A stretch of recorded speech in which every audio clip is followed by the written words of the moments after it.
বিসমিল্লাহির রহমানির রহিম। আজ আলোচনা করব রহমান ও রহিম সম্পর্কে। রহমান ও রহিম উভয় আল্লাহর গুণবাচক নাম।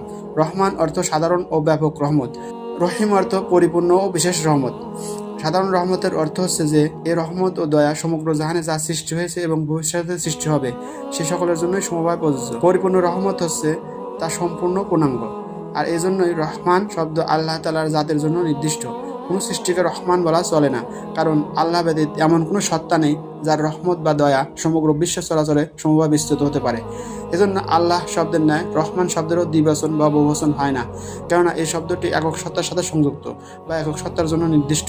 তাই এখানে দ্বিতীয় বা তৃতীয় কারো উপস্থিতির সম্ভাবনা নেই।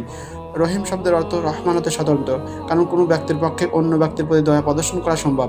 এজন্য রহিম শব্দ মানুষের জন্য ব্যবহার করা যেতে পারে। আল কোরআনে রাসূলুল্লাহ সাল্লাল্লাহু আলাইহি ওয়াসাল্লাম এর জন্য শব্দটি ব্যবহৃত হয়েছে। ওয়ালাইসা বিল মুমিনিনা রাউফুর রহিম। সুবহানাল্লাহ।